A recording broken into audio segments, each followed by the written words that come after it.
Bismillahirrahmanirrahim. Assalamualaikum warahmatullahi wabarakatuh. Innal hamdalillah nahmaduhu wa nasta'inuhu wa nastaghfiruh wa na'udzu billahi min syururi anfusina wa min sayyiati a'malina. May yahdihillahu fala mudhillalah wa may yudlil fala hadiyalah. Asyhadu an la ilaha illallah wahdahu la syarikalah wa asyhadu anna Muhammadan abduhu wa rasuluh la nabiyya ba'dah.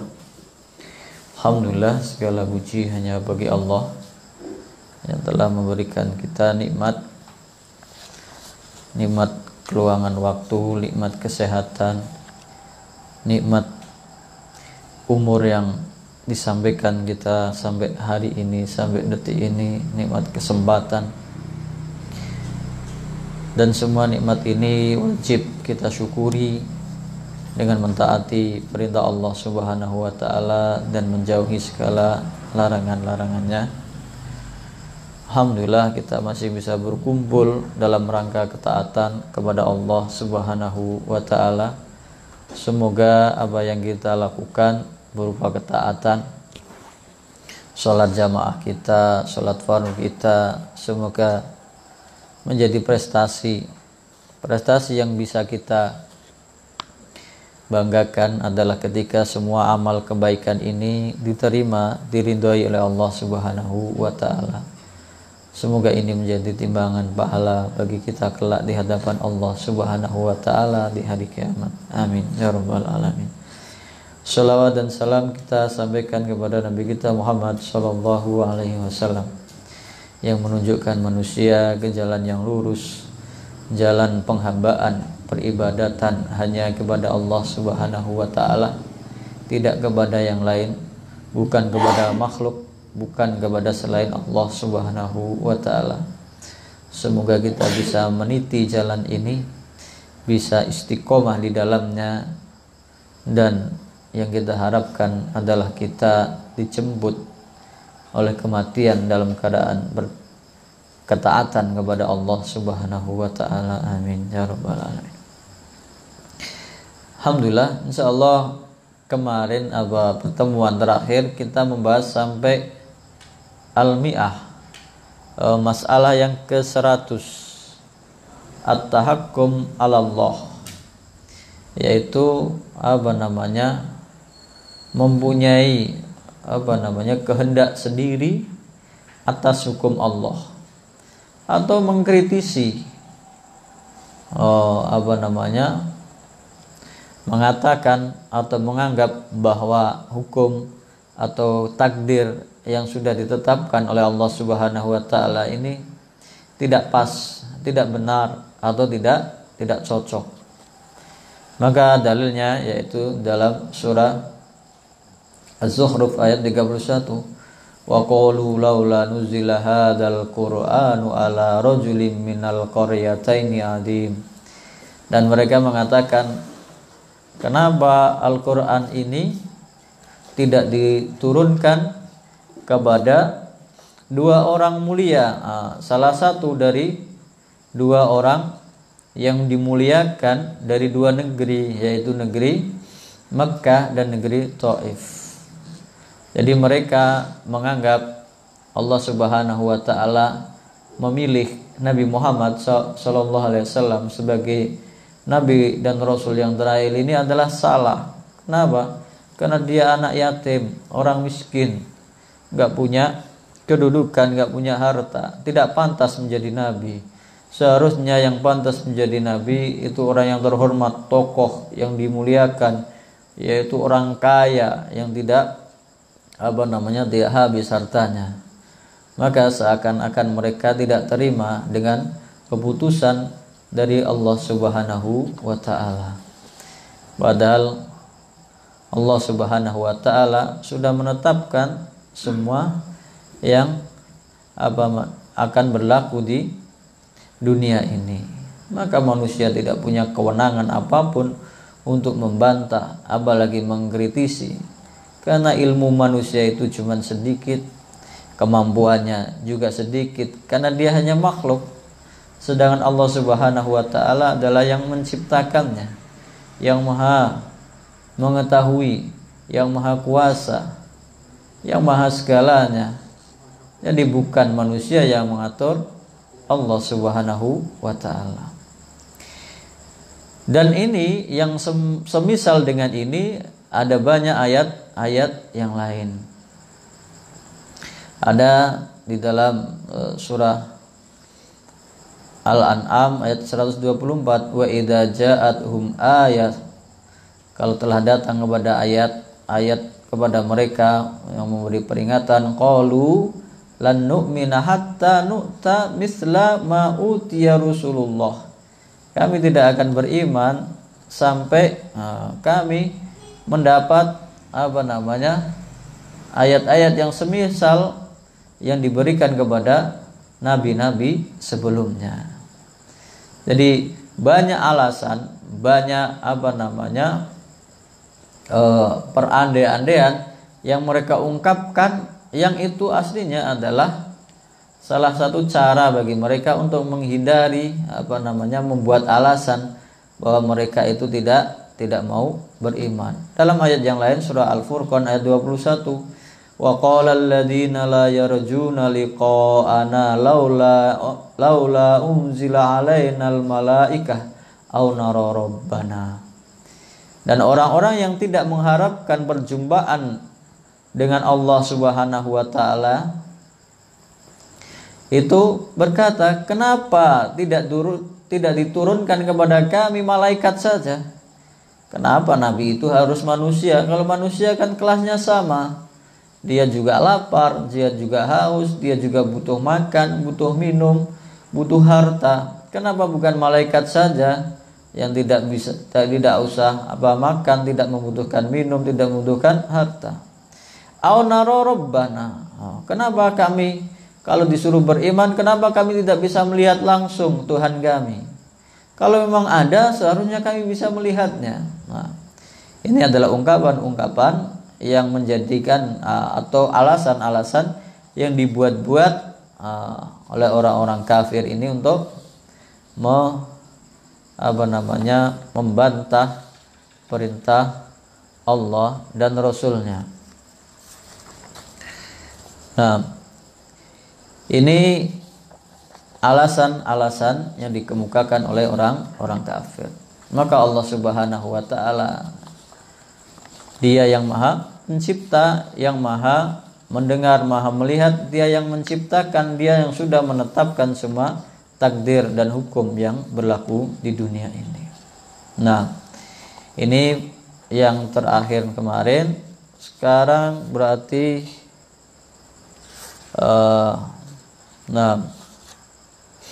sekarang berarti yang ke-101.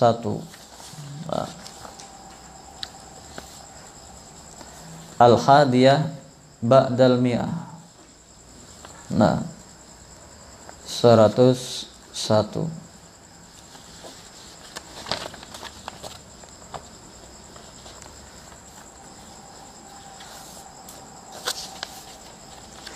Yaitu izdira'ul fuqara, mereka menghina atau merendahkan orang-orang fakir miskin.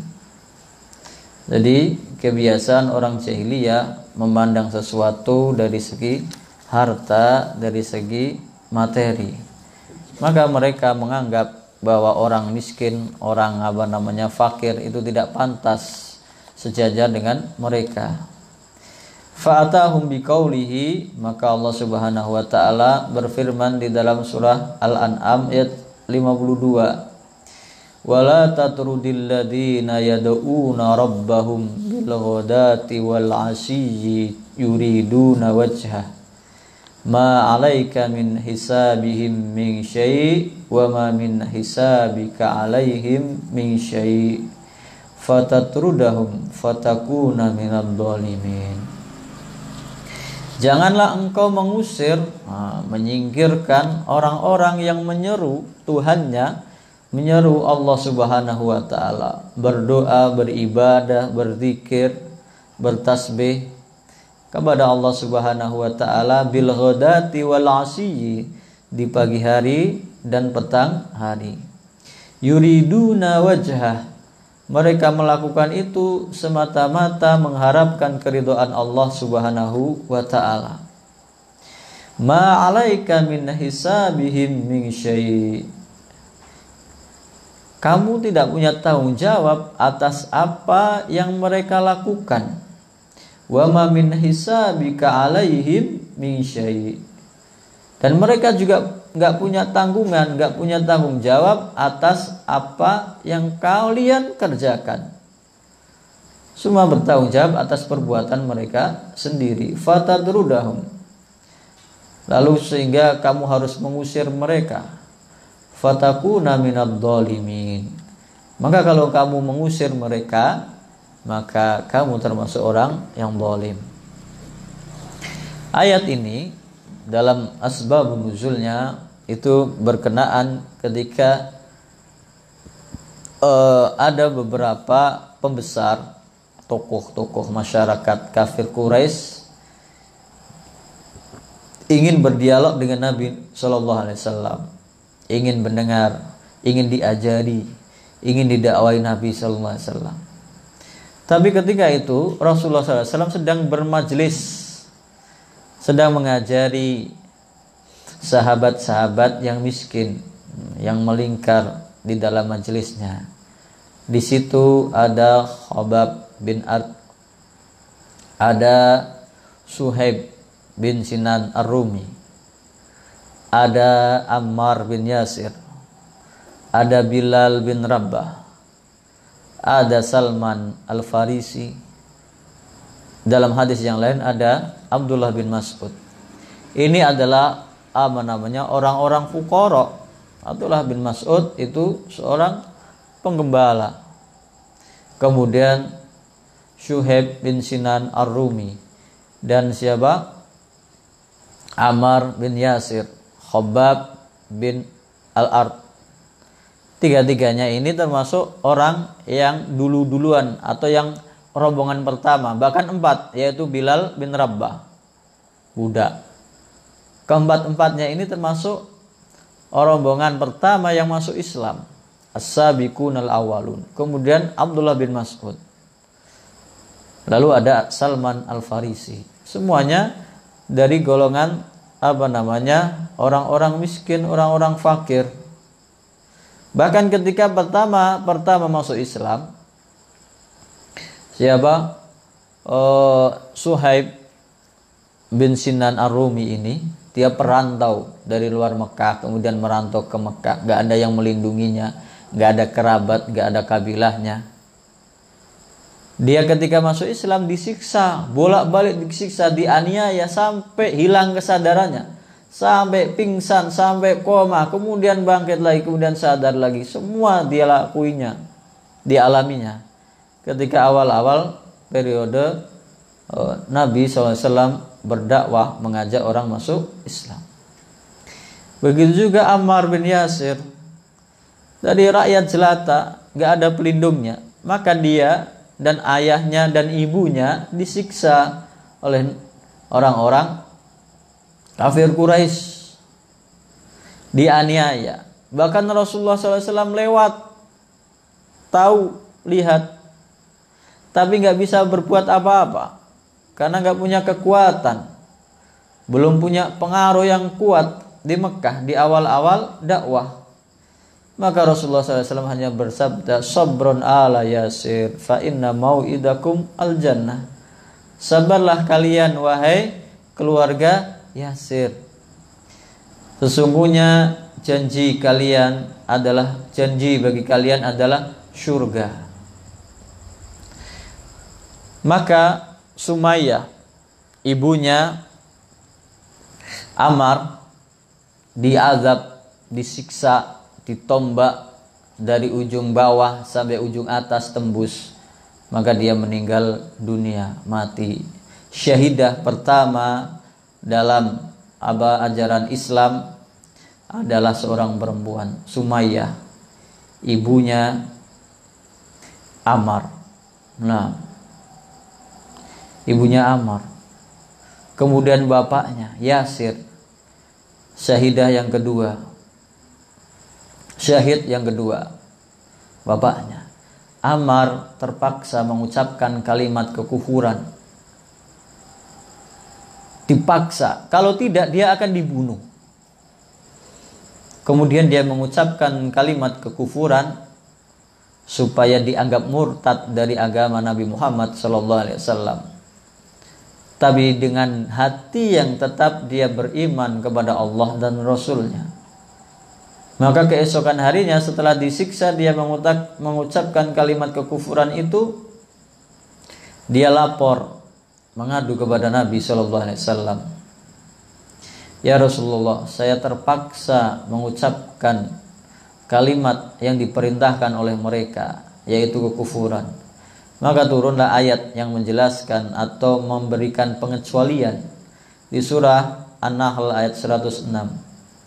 Man kafara billahi min ba'di imanihi illa man ukriha wa qalbuhu mutmainnun bil imani walakin man syaraha bil kufri sadran fa alaihim ghadabun minallahi wa lahum adzabun adzim.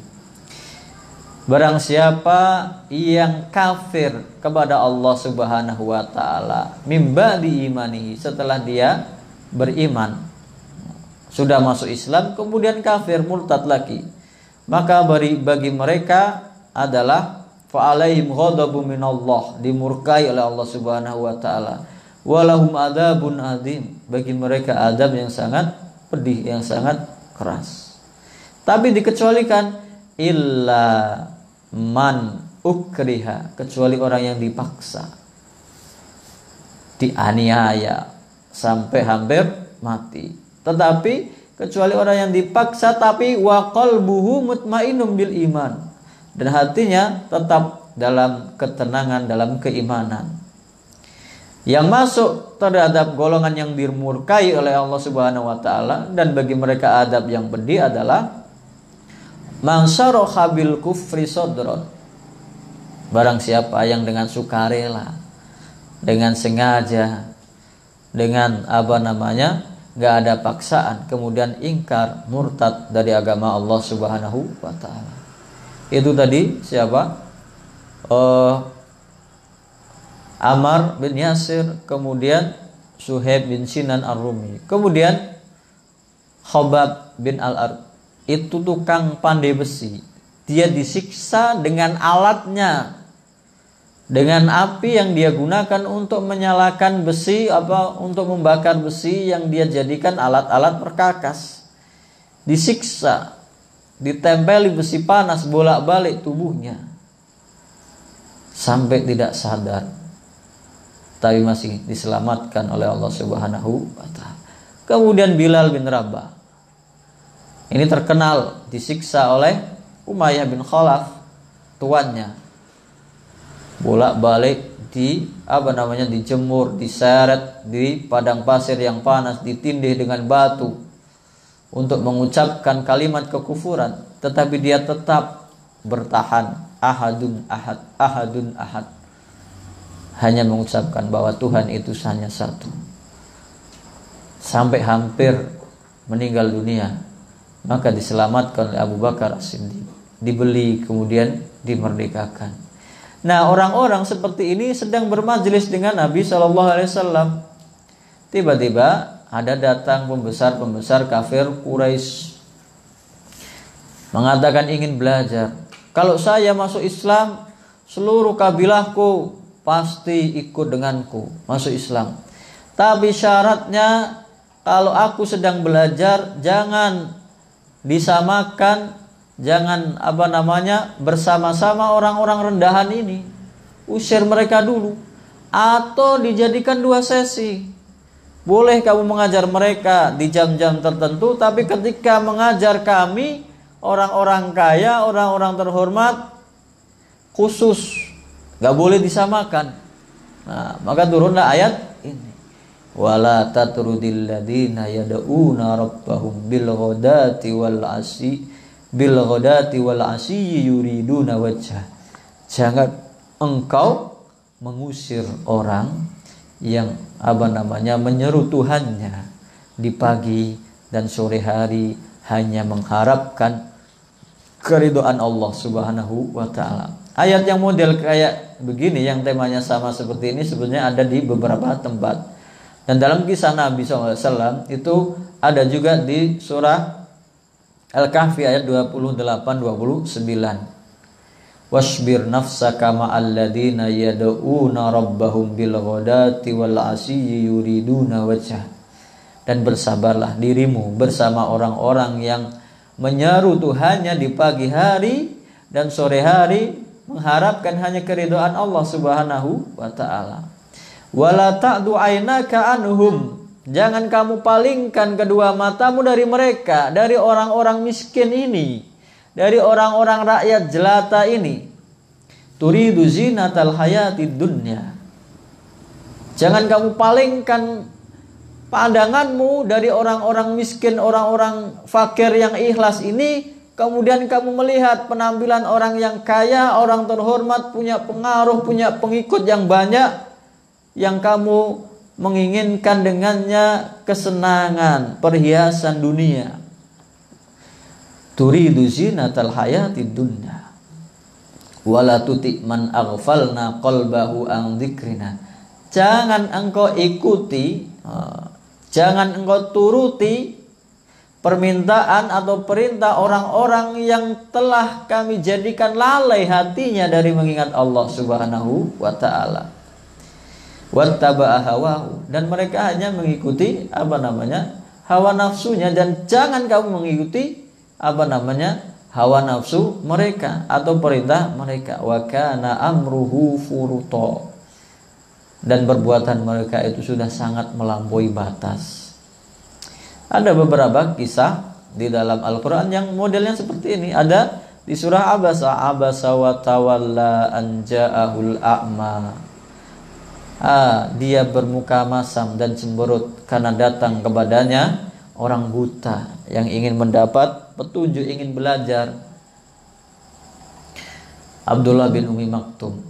Kenapa? Pada saat itu Rasulullah sedang juga berbincang-bincang dengan para pembesar kafir Quraisy yang kalau mereka masuk Islam, maka diharapkan semua pengikutnya akan masuk Islam.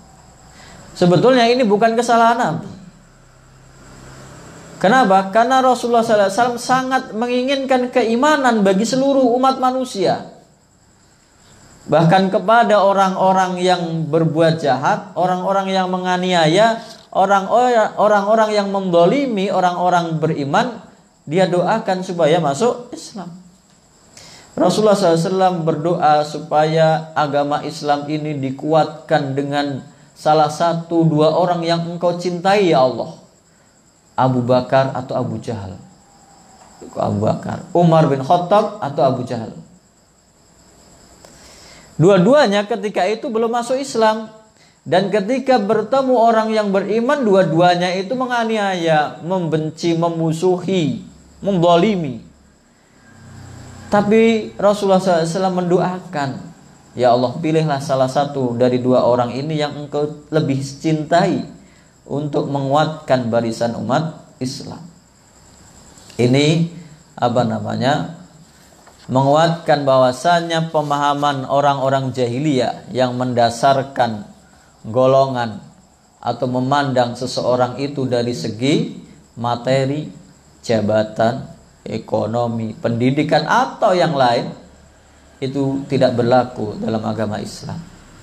Agama Islam bahkan menghormati orang fakir yang ikhlas beribadah hanya kepada Allah Subhanahu wa ta'ala.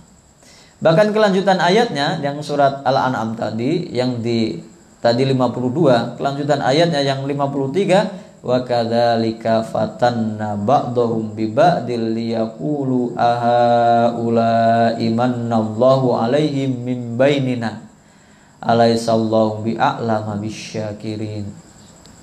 Dan demikianlah kami jadikan sebagian dari mereka menjadi fitnah, ujian bagi sebagian yang lain. Liyaqulu, orang yang takabur, orang yang merasa tinggi merasa kedudukannya lebih pantas, lebih mulia, liyaqulu ahaula'i manallahu alaihi min bainina. Apakah orang-orang rakyat jelata, orang-orang miskin seperti ini yang di antara kami itu mendapat anugerah, hidayah, karunia dari Allah Subhanahu wa taala, bahkan mendahului kami orang-orang kaya. Alaihissallahu bi'a'lama bisyakirin. Bukankah Allah Subhanahu wa taala lebih tahu siapa orang yang bisa bersyukur, yang pandai bersyukur terhadap nikmat Allah Subhanahu wa taala.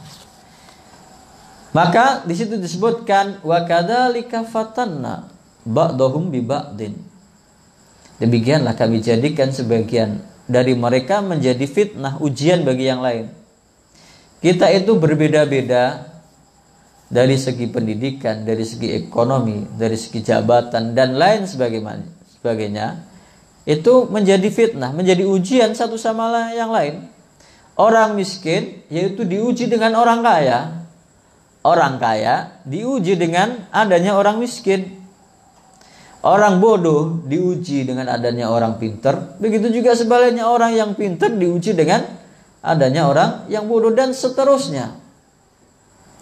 Orang miskin diuji dengan adanya orang kaya.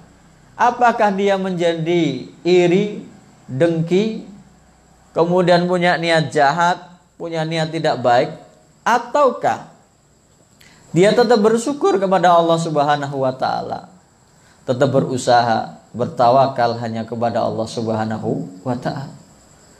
Demikian juga orang kaya diuji dengan adanya orang miskin. Apakah dia bersyukur? Apakah dia menafkahi? Apakah dia punya rasa belas kasihan? Apakah dia menolong orang-orang yang miskin ini? Atau dia malah menyombongkan diri, membanggakan diri, meremehkan orang lain, menghina orang lain hanya karena hartanya. Sebagian mereka menjadi fitnah, ujian bagi yang lain. Maka Al-Quran mengajarkan kita tidak boleh merasa lebih tinggi, merasa lebih mulia, merasa lebih baik dari orang lain. Dalam surah Al-Hujurat ayat 11, ya ayyuhalladzina amanu la yaskhar qaumun min qaumin asa ayyakunu khairan minhum wala nisa'um min nisa'in asa ayyakunna khairan minhun. Wahai orang-orang yang beriman, janganlah suatu kaum menghina, merendahkan kaum yang lain. Bisa jadi kaum yang kalian rendahkan itu lebih baik daripada kamu. Begitu juga perempuan, jangan perempuan merasa lebih tinggi kemudian merendahkan perempuan yang lain. Bisa jadi yang direndahkan, yang dilecehkan, yang dihina itu lebih mulia daripada orang yang menghina. Karena kemuliaan kita di hadapan Allah Subhanahu wa taala, inna akramakum indallahi atqakum. Sesungguhnya yang paling mulia di antara kalian itu yang paling bertakwa. Maka kesombongan di sini dijelaskan oleh Nabi sallallahu alaihi wasallam, la yadkhulul jannata man kana fi qalbihi mithqalu dzarratin min kibrin. Tidak akan masuk surga seseorang yang di dalam hatinya ada sebesar biji dzarrah rasa sombong. Faqala rajulun anna rajula yuhibbu an yakuna thawbahu hasanan. Ya Rasulullah, orang itu kan kadang pengen punya baju yang bagus, yang indah. Wa na'luhu hasanan, dan sandalnya, sepatunya bagus. Apakah itu termasuk sombong? Faqala, maka Rasulullah SAW bersabda, innallaha jamil yuhibbul jamal. Sesungguhnya Allah Subhanahu wa ta'ala itu maha indah dan dia menyukai keindahan. Gak apa-apa orang punya baju bagus, mobil bagus, rumah bagus, sepatu bagus, kedudukan bagus, tidak mengapa. Yang penting al-kibru, kesombongan adalah batarul haq wa ghamtun nas. Menolak kebenaran dan merendahkan orang lain. Selama dia menerima yang benar, mengikuti yang benar, menjauhi segala maksiat, menjauhi segala yang salah, kemudian tidak merendahkan orang lain, menganggap semua itu sama di hadapan Allah, maka dia tidak termasuk orang yang sombong. Walaupun hartanya banyak, walaupun mobilnya mewah, walaupun rumahnya bagus, walaupun bajunya mahal, walaupun sepatunya mahal, tapi dia tidak merasa lebih baik dari orang lain atau menghina orang lain. Nah, ini yang ke 101. As-saniyah ba'da al-mi'ah. 102. Sebetulnya 101, 102 dalilnya masih sama dari ayat yang tadi ini. Ramyuhum adba ar-rusuli bi adamil ikhlas. Orang-orang kafir, orang-orang jahiliyah itu menuduh orang-orang yang tadi, orang-orang fuqara masakin yang mengikuti nabi dan rasul itu, dituduh oleh mereka itu bukan orang yang ikhlas. Mereka itu masuk Islam cuman pengen makan saja, pengen terkenal, pengen selamat saja, pengen ada yang menambung. Nah, maka mereka menuduh orang-orang yang mengikuti ajaran Nabi ini hanya untuk kepentingan dunia. Tidak ikhlas itu mereka, katanya orang-orang jahiliyah. Maka dibantah di ayat yang tadi, yaitu ma 'alaika min hisabihim min syai' wa ma min hisabika 'alaihim min syai'in fatadrudahum fatakuna minadh dhalimin. Kamu tidak bertanggung jawab atas perbuatan mereka, perbuatan orang-orang fakir, orang-orang miskin yang beribadah, yang menuntut ilmu, yang bermulazamah kepada Nabi SAW. Begitu juga mereka, nggak ada tanggung jawabnya kepada kalian atas perbuatan kalian. Kalian mau bermaksiat, mau tidak taat, mau ingkar, atau mau taat, atau rajin ibadah, atau bertakwa, itu juga urusan kamu. Itu tanggung jawabmu sendiri. Itu juga dengan dalil yang di permasalahan sebelumnya, yaitu seseorang tidak menanggung dosa orang lain. Wala taziru waziratu wizra ukhra. Seseorang itu tidak menanggung dosa orang lain. Nah, mereka itu seakan-akan punya kelebihan. Oh, itu batinnya walaupun dohirnya itu belajar agama, tapi dia tidak ikhlas ya Rasulullah. Nah, maka dibantah dengan ayat, bukan urusanmu menilai apakah mereka ikhlas atau tidak ikhlas, apakah tujuannya dunia atau akhirat. Itu urusan Allah Subhanahu wa ta'ala dengan mereka. Kamu gak ada kepentingan, gak ada urusanmu dengan mereka. Begitu juga mereka. Kamu mau beriman, membawa kaummu, membawa pengikutmu masuk Islam, itu ya urusanmu, tanggung jawabmu, silahkan. Dan mereka gak ada urusan dengan kamu. Makanya sama di terusannya dari surat Al-Kahfi tadi kan 28. Yang 29-nya wa qulil haqqu mir rabbikum. Katakanlah yang benar itu dari Tuhanmu. Faman syaa'a falyu'min wa man syaa'a falyakfur. Barang siapa yang mau silahkan beriman. Barang siapa yang mau dengan kesadarannya silahkan kafir. Gak ada paksaan. Gak bisa kita memaksa-maksa orang untuk beriman. Beriman itu urusan hati, urusan hidayah dari Allah Subhanahu wa ta'ala. Kemudian inna a'tadna lidzalimina naron ahata bihim suradiquha. Tapi semua punya resiko. Kami sudah mempersiapkan bagi orang-orang yang zalim ini neraka jahanam yang menggelegak apinya menyala-nyala dan mengepung mereka, dan mereka tidak akan bisa keluar dari neraka itu. Itu resikonya kalau kamu kafir, kalau kamu ingkar.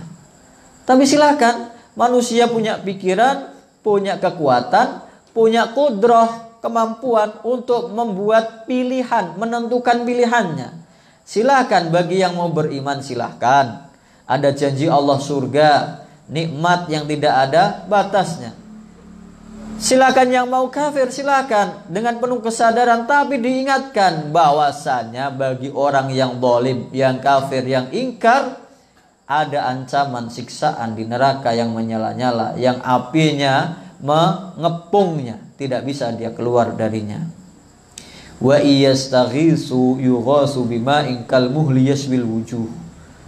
Resikonya kalian kalau memilih kekufuran, ketika kalian kelaparan, kehausan di neraka, wa iyastaghisu, ketika mereka meminta tolong, minta air, kehausan, bima'in, yughasu bima'in, ya diberi pertolongan dengan air, tapi airnya air yang sangat panas, kesentuh muka saja meleleh, bukan hanya melepuh, meleleh, hancur mukanya.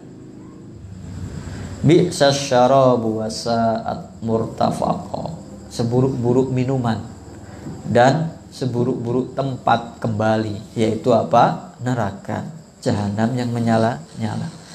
Maka tidak ada paksaan bagi seseorang untuk beriman. Silahkan kalian pilih sendiri keputusan kalian.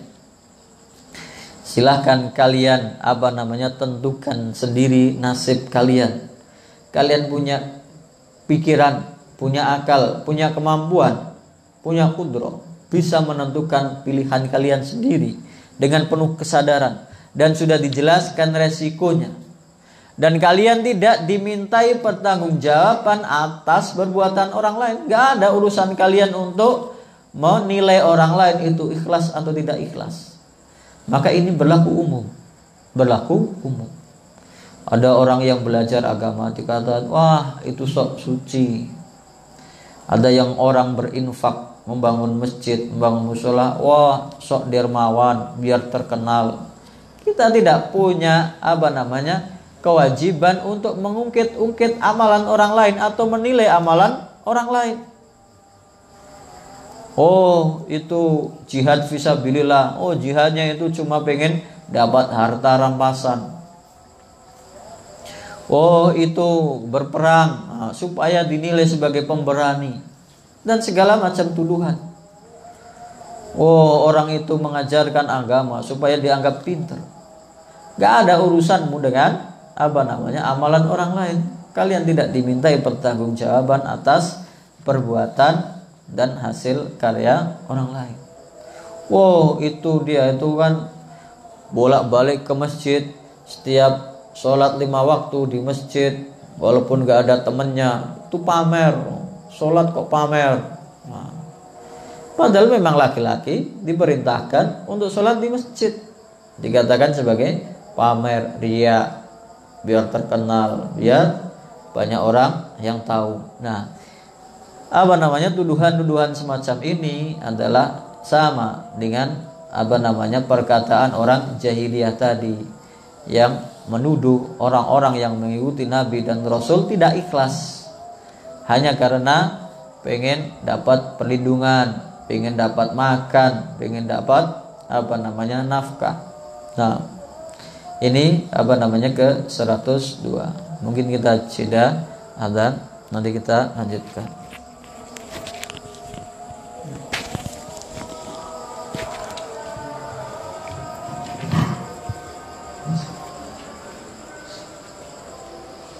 Allahu Akbar, Allahu Akbar, Allahu Akbar, Allahu Akbar. Asyhadu an la ilaha illallah.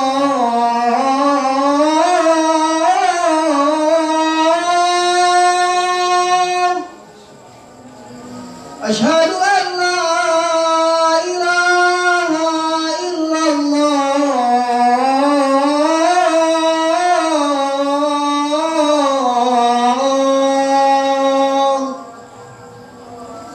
Asyhadu anna Muhammadar Rasulullah.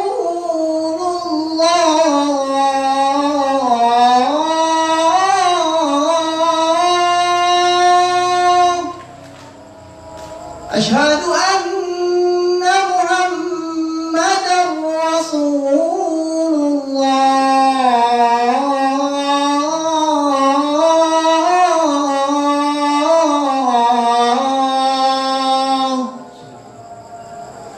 حي على الصلاة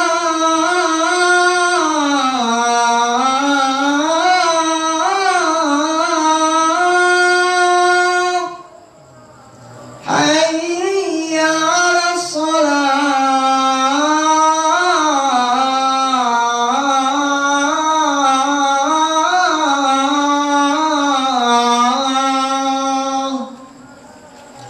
حي على الفلاح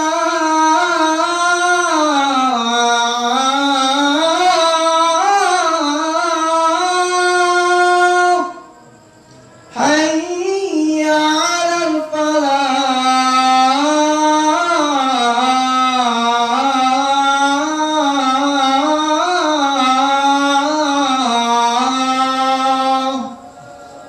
الله أكبر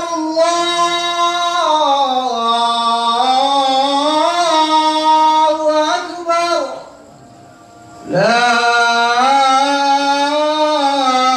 إله إلا الله.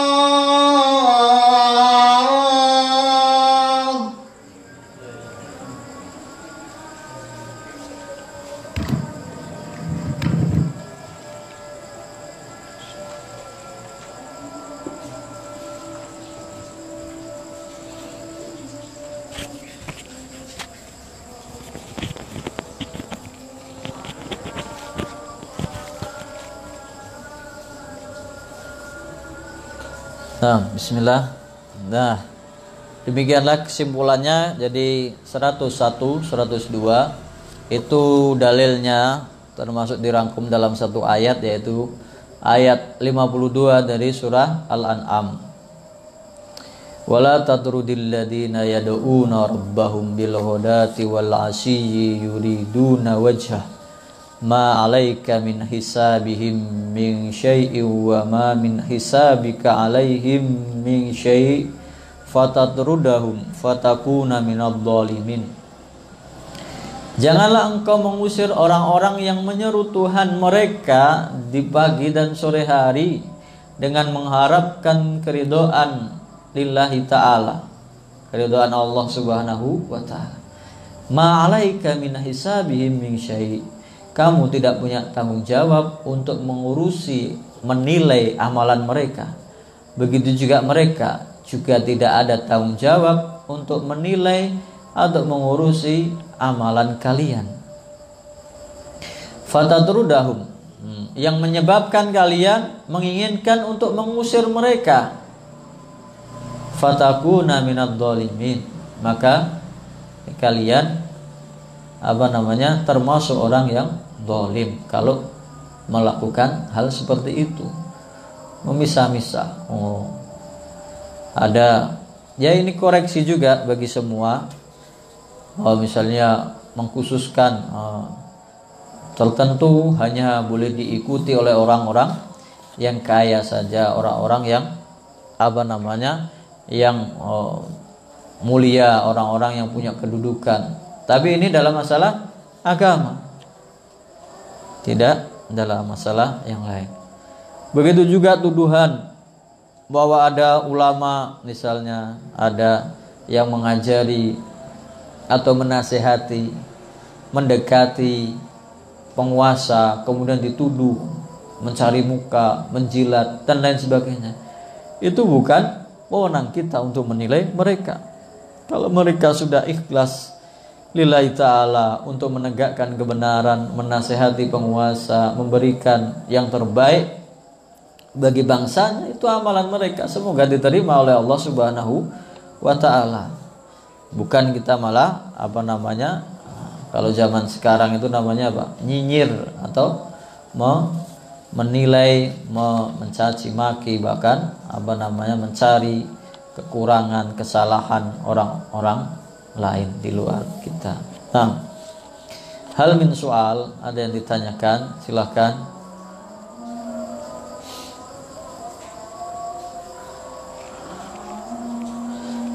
Nggak ada.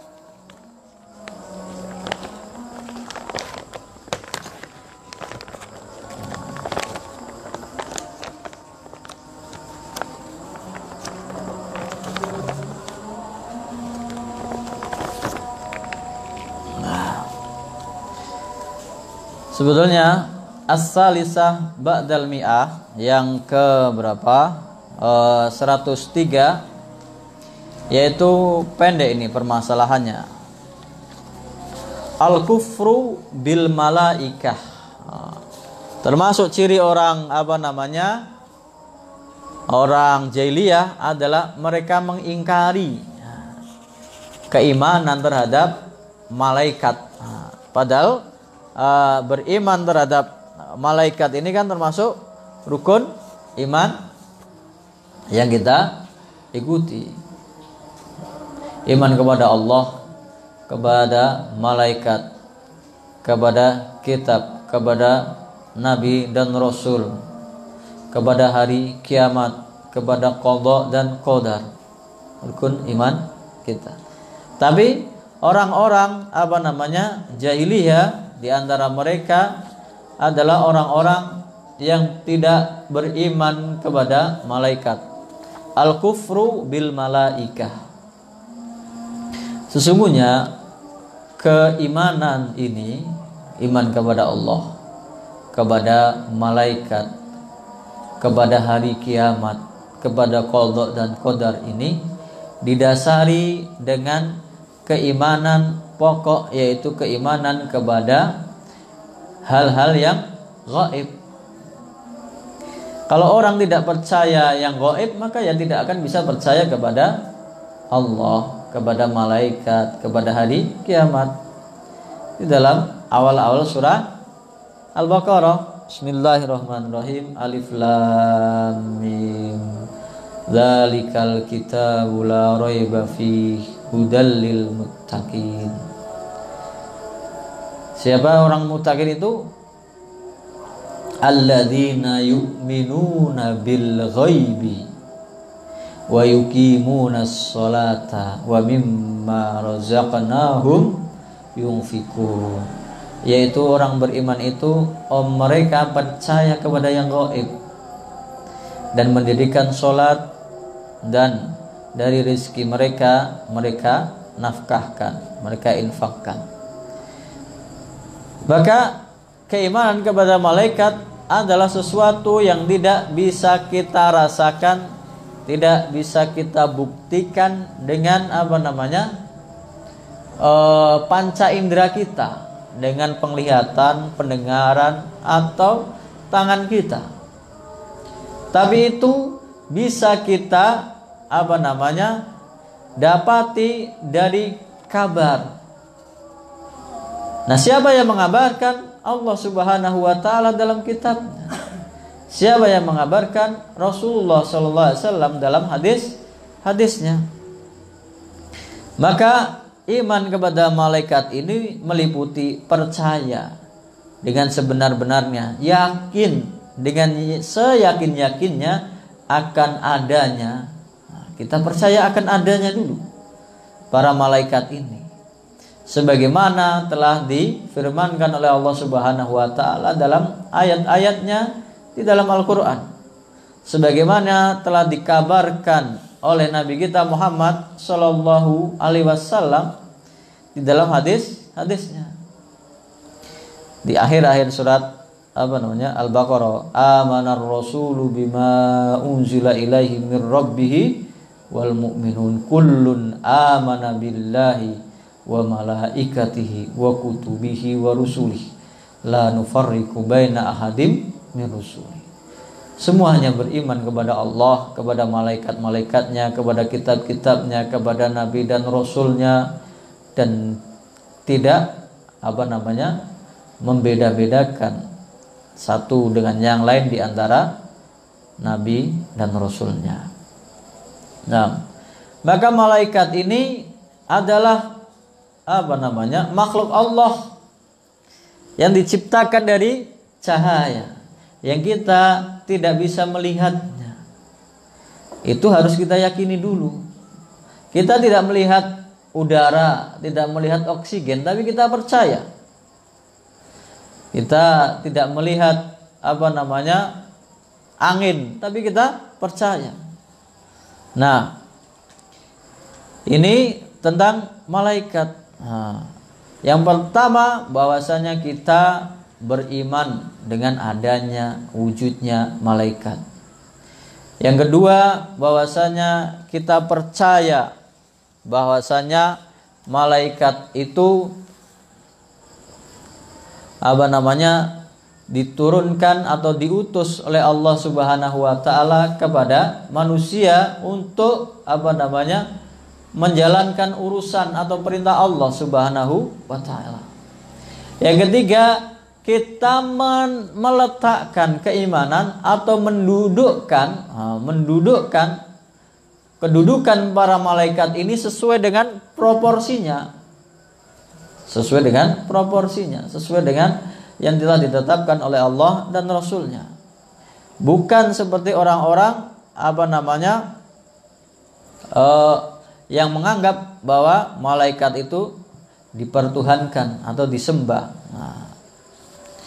Atau orang-orang yang sama sekali tidak percaya kepada malaikat. Kenapa? Karena dasarnya mereka tidak percaya kepada hal yang gaib. Kalau dari yang gaib saja sudah tidak percaya, maka seluruh hal yang gaib, malaikat, bahkan Allah Subhanahu wa taala, bahkan hari kiamat, mereka tidak akan percaya.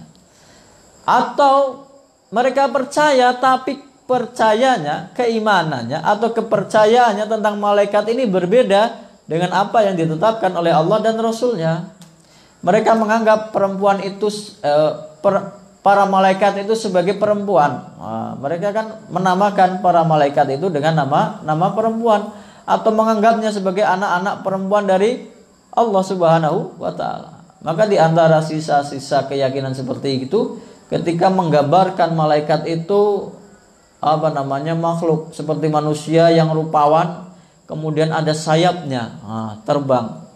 Itu adalah gambaran-gambaran orang yang menganggap bahwa malaikat itu ya ada jenis kelaminnya. Padahal tidak ada ditetapkan dalam hadis dan kitab di dalam Al-Quran, tidak ada yang menentukan.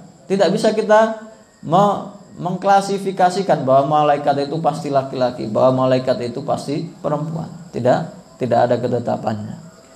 Maka kita tidak boleh menetapkan sesuatu yang tidak ditetapkan oleh Allah dan Rasulnya. Kemudian ada yang mempercayai bahwa malaikat itu berhubungan dengan jin, menikah dengan jin. Wa ja'alu bainahu wa bainal jinnati nasaba. Mereka menjadikan malaikat dan jin ini ada nasabnya, hubungannya. Nah, ini juga keyakinan yang salah. Kalau yang tadi mereka menamakan innal ladzina la yu'minuna bil akhirati la yusammunal malaikata tasmiyatal unsa. Sesungguhnya orang-orang yang tidak beriman kepada hari akhir, pada akhirat, mereka menamakan malaikat ini dengan nama-nama perempuan. Wa ma lahum min ilmin in iyattabi'una illa dhon. Mereka enggak punya dalil, enggak punya ilmu tentang itu. Yang mereka ikuti hanya persangkaan belaka. Nah, maka kita hendaknya tetap beriman adanya malaikat ini. Mereka ditugaskan oleh Allah Subhanahu wa taala. Mereka itu makhluk yang selalu taat, tidak pernah maksiat, tidak pernah membangkang. Yaitu mereka selalu mengerjakan perintah Allah, tidak pernah bermaksiat kepada Allah Subhanahu wa taala. La ya'suna ma amarahum. Mereka tidak pernah bermaksiat kepada Allah Subhanahu wa taala. Maka demikian juga dengan kepercayaan yang menghitung-hitung jumlah malaikat. Karena tidak ada yang bisa menghitung jumlah malaikat seluruhnya. Jadi tidak ada perhitungan jumlah malaikat itu sekian, tidak ada. Bahwa ada malaikat-malaikat tertentu yang di situ dijelaskan oleh Allah Subhanahu wa taala tentang tugas-tugasnya, kita yakini bahwa malaikat Jibril itu sebagai yang menyampaikan wahyu. Malaikat Mikail itu disebutkan ditugaskan untuk membantu atau mengurusi urusan dunia. malaikat Israfil.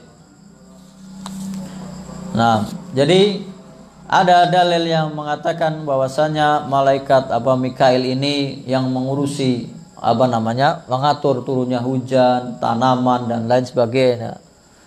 Ada dalilnya. Kemudian malaikat Israfil, yaitu malaikat yang senantiasa tunduk kepada Allah Subhanahu wa taala, yang tidak pernah mengangkat pandangannya kepada Allah Subhanahu wa taala saking takutnya. Dan dialah yang meniup sangkakala. Kemudian ada malaikat maut. Nah, ada yang menyebutkan malaikat maut itu Israel. Nah, tapi ternyata dalil yang menyebutkan bahwa namanya Israel ini tidak sampai derajat marfu, atau tidak sampai menjadi derajat yang sahih yang bisa dijadikan hujjah. Bahwa malaikat maut itu ada, dijelaskan di dalam Al-Quran dan hadis ada. Hatta idza jaa ahadakumul mautu tawaffadahu rusuluna wa hum la yufarritun. Ketika sudah datang ajalnya, maka dia akan diambil nyawanya oleh utusan kami, yaitu malaikat maut.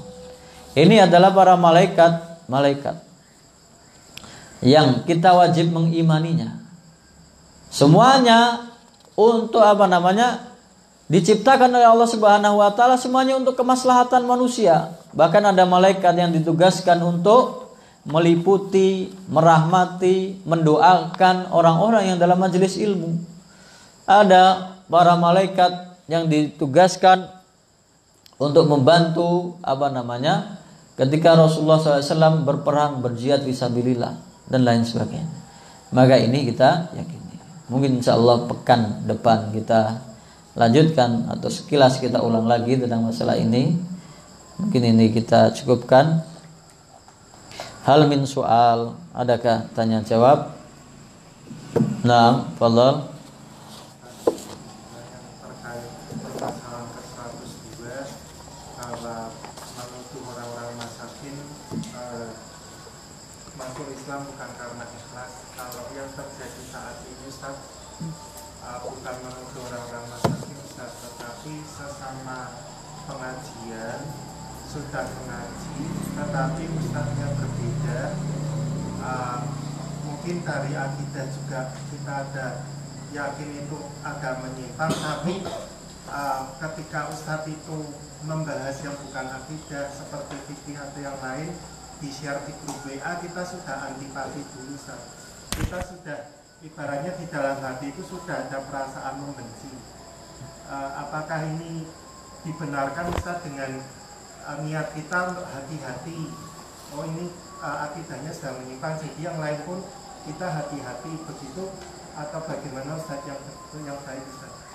Nah, Allah Ta'ala alam. Jadi kalau kita belajar tentang agama ini, ada agama Islam itu fleksibel tapi juga kokoh dalam masalah-masalah yang inti, masalah-masalah pondasi. Dia tidak boleh diinterpretasikan dengan seenaknya.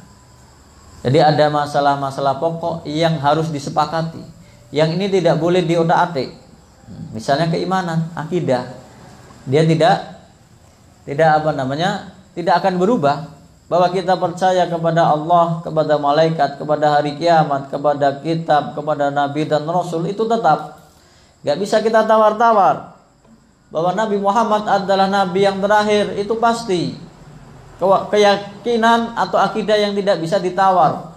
Jadi kalau ada orang yang keyakinannya bahwa ada nabi yang baru, yang setelah Nabi Muhammad, berarti itu sudah menyimpang. Itu dalam masalah akidah. Ada hal-hal yang pokok dalam masalah agama ini yang tidak boleh dibeda-bedakan, atau tidak ada tempat untuk berkreasi di situ. Tetapi ada permasalahan-permasalahan agama yang di situ cara pandangnya bisa berbeda. Nah, di sini misalnya dalam masalah fikih, tata cara ibadah, itu mungkin ada beberapa perbedaan, tapi juga perbedaannya dalam perbedaan yang masih dalam ranah yang di situ ada khilafiyah. ada ibadah-ibadah yang sudah pasti. Sholat itu ya 5 waktu. Kalau ada orang yang menganggap sholat itu hanya cuma 3 waktu saja, maka jelas dia tidak bisa kita toleransi. Kalau ada orang yang menganggap bahwa haji itu tidak ke Mekah, berarti dia sudah menyimpang. Itu sudah pasti. Tapi ada ranah-ranah yang pendapat ulama bisa berbeda-beda. Nah, itu bisa kita tasamuh, toleransi di dalamnya. Misalnya masalah-masalah furu, kayak misalnya ya banyak, misalnya tentang tata cara ibadah. Sedekap mau di sini, mau di sini, mau di sini, boleh semuanya. Nggak harus, kalau sedekapnya di sini berarti dia bukan golongan kita, berarti tidak sah. Tidak seperti itu. Mengangkat tangan ada yang seperti ini, ada yang seperti ini, ada yang seperti ini.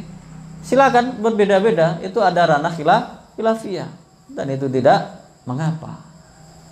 Tapi ada juga batasan yang ibadah itu tidak bisa diotak-atik lagi. Seperti tadi, jumlah rakaat misalnya. Salat Isya itu 4 rakaat. Kalau ada yang mempercayai salat Isya cuma 2 rakaat atau 3 rakaat, berarti dia sudah berbeda. Hal yang tidak bisa kita ada khilafiyah di situ. Nah, wallahu taala. Jadi kalau perbedaan itu hanya masalah yang ada khilafiyah di situ, masih terbuka untuk pemahaman yang berbeda, maka tidak mengapa. Karena kepercayaan atau perbedaan dalam pendapat itu sudah terjadi sejak zaman Nabi Shallallahu Alaihi Wasallam. Ketika diperintahkan, janganlah kalian sholat asar kecuali sudah di Bani Quraidah. Maka ada sebagian orang karena belum sampai di Bani Quraidah, tapi sudah masuk waktu asar dan mau habis waktunya, maka sholat, tapi belum sampai di Bani Quraidah. Dia secara tekstual menyelisih perintah Nabi. Tapi ada yang mengikuti perintah itu secara teksnya.